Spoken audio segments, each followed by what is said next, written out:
for the voters and for the general public to see. And, unfortunately, there's been times where certain large contributions are made, and unfortunately, sometimes that does affect votes, And many times, like I tell you, look at my campaign, go to the ethics website, and you can look at my campaign. I haven't received any large contributions, but it's, at the same time, we try to be as transparent and as open as possible. That way the voter and the citizen feels confident that the government is working in their best interest. And I was on the legislature website, and talk to me a little bit about the bills that you've authored. I know that there's a lot of healthcare stuff. You're really interested in that? We've got certain bills. We've got bills dealing from healthcare to graffiti to needle exchange program, economic development issues. And as a matter of fact, I got my handy list here.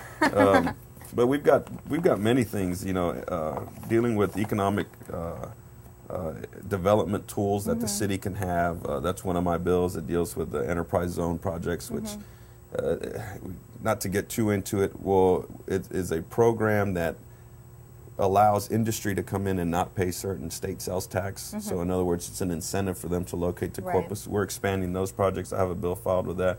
I have a needle exchange project, which Texas is one of the few states that does not have a needle exchange program, which is a dirty needle exchange for drug users. Wow. It's very controversial. Yeah. I had two very conservative Republicans sign on as co-authors of my bill to try to gain the bipartisan support. And it's controversial because many people say it promotes drug use. I see it more as a benefit to the state because it reduces the cost to the taxpayers by hopefully not spreading HIV, hepatitis through intravenous drug use, and allowing those drug users to have access to clean needles.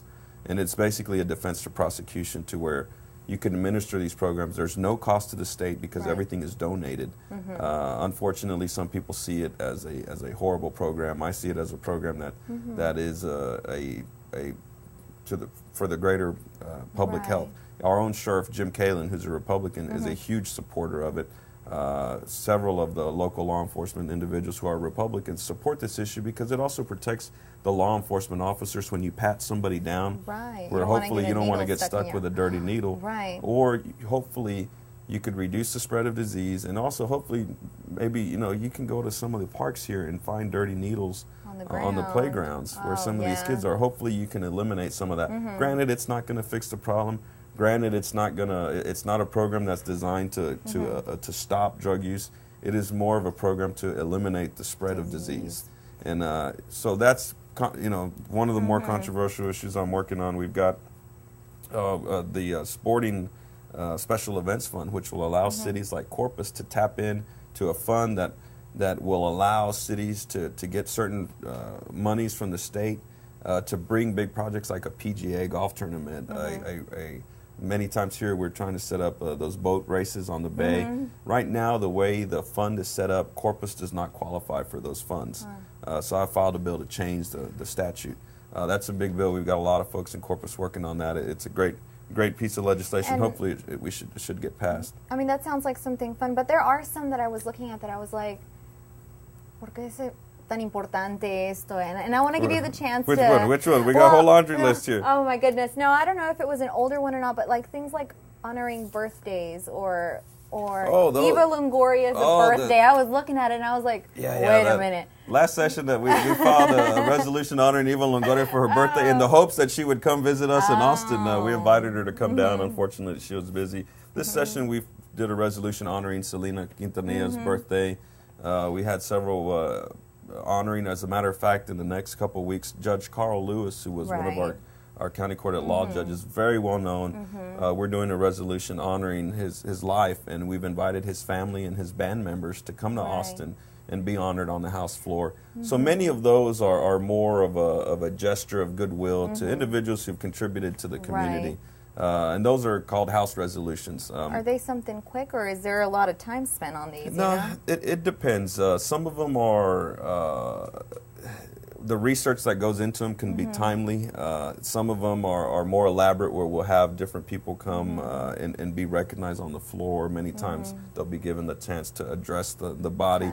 it just depends on how elaborate you want to do it. So why are these important? Because to be perfectly honest with you, although with like Judge Carl Lewis, that is obviously something that's very, very important. But with others like honoring Eva Longoria's birthday, why is this important? Well, why are you talking about this? Well, we want to make sure that she knows that, you know, as members of the Texas House and Texas Government, we're very proud of her.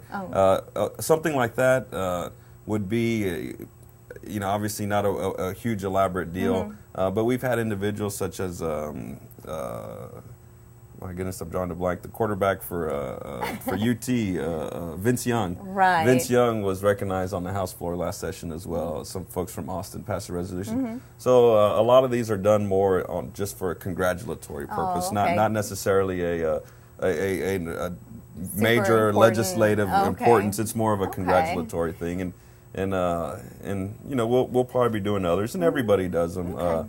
But obviously, it doesn't distract from some of the other issues, which are the House bills, which those are the ones that go through committee. Those are the ones that get debated. Those are the ones that get really testy on the floor. And people, you know, there's been times where people's temperatures and temper really, when sparks fly, where people get in each other's face on the House floor. So it can be dramatic, and obviously some issues are of great passion to some individuals. And what are some of the ones that are the most important to you? Well, what I try to focus on, especially many of my bills, this session has been on economic development and as well as renewable energy.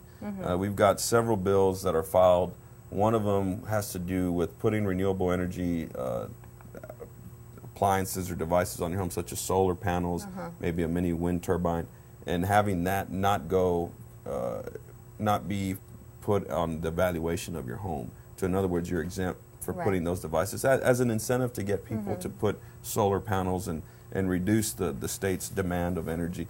Another issue we're working on is with the wind farms. The Port of Corpus, San Patricio County, Clayburgh County, Brooks, B County, all of these areas in South Texas is now becoming a hotbed for wind energy. We're working with them to make sure that we can get those jobs brought here, not just the construction of them and the maintenance of them, but the actual creation and development of this wind technology for it to be here in South Texas. You know, we're a great place to be. So then you got jobs and you have green energy hand in hand. That's right, and those are some of the ones that I'm more passionate about. You know, obviously, you know, we have the Children's Health Insurance Program, which we're looking at doubling the individuals who can enroll in that program. And you know, I invite people to go to the House of Representatives website. It's house.state.tx.us. You can see, you know, the laundry list of bills from A to Z on what we're working on, from energy to health care, you name it. You know, we're working on it, and you can see all the legislators, not just myself, but Representative Ed Edo, Representative Todd Hunter, from around the area, and you can look and see what we're working on. See if you like something. You know, maybe you could come testify on behalf of it. If you see something you don't like, maybe you can come testify against it. And you know, we're here to work for the folks, and we invite you to see what we're doing online. And do people write to you? I mean, do you encourage that call? Right. Yeah, we have. Go to our website. You can email us. You can call the office. Look us up online. It's you know, we're here to work for you. We're very accessible. I invite you to visit us. Bueno, muchísimas gracias al representante Solomon Ortiz Jr. It was wonderful talking to you. It was great to be here. I sure did. All right. Well, thank you so much, and I hope you can come join us again I sometime. will. Look forward to the next invitation. Muchísimas gracias al representante por acompañarnos. Thank you so much for coming to chat with Hola Tejas. Y gracias a todos ustedes. I hope you enjoyed the show. Again, a special thanks goes out to our sponsor, the Law Offices of Joe Flores. And don't forget to check out our blog, holatejas.wordpress.com. Tell us what you liked, what you didn't, and what's important to you. We want to know. Yo soy Mireya Garcia y de parte de todo el equipo de Hola Tejas les mandamos un fuerte abrazo. Adiós.